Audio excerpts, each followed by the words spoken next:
सद्गुरु श्री ब्रह्मचैतन्य महाराज गोंदवलेकर यांचं प्रवचन 20 मार्च। माझे मीपण हेच दुःखाला कारण। भीती न बाळगावी चित्ती रक्षण करणारा आहे रघुपती। भीती न बाळगावी कशाची काही राम रक्षिता आहे हे हृदयी जाणून राही। सर्वस्वी झाल्यास रामाचे राम उभा राहील तेथे, काळजीचे कारण न उरावे साचे।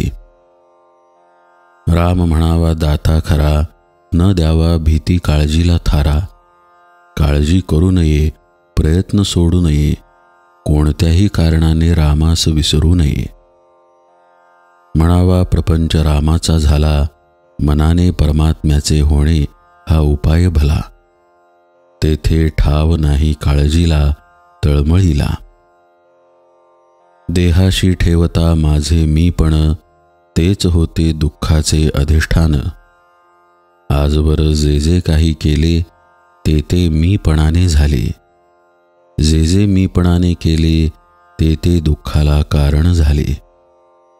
बाह्य वस्तू जरी मीपणाने सोडली तरी अभिमानाने वृत्ती बळावली, तेथेच घाताला सुरुवात झाली। आग्रह आणि हट्टीपण हेच अभिमानाचे लक्षण। कर्तेपणाचा अभिमान हाच दुःखाला कारण जाण। प्रपंचाचे दुःख भोगणे ते मीपणा असल्याची खूण जाणणे। मी माझेपणाने जोपर्यंत धडपडत जाण, तोपर्यंत नाही समाधान। देहबुद्धीचे प्रेम स्वार्थाला वाढविते जाण। स्वार्थाचे आपलेपण हेच घाताला कारण। आजवर जो जो प्रयत्न झाला तो तो देहबुद्धी वाढवितच गेला। देहबुद्धीचा भाव तो मुळीच दुःखाचा ठाव। जोपर्यंत आपला नाही देहभाव विसरला, तोवर देहदुःखे पस्तावला गेला। म्हणून देहबुद्धी धरून राही, त्याला कोठे सुख नाही। रामाविना अन्य प्रीती उपजे देहबुद्धीचे संगती।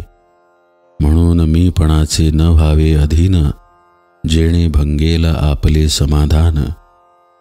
कारण जेथे मीपणाचे ठाणे, तेथे दुःखाचे साम्राज्य असणे।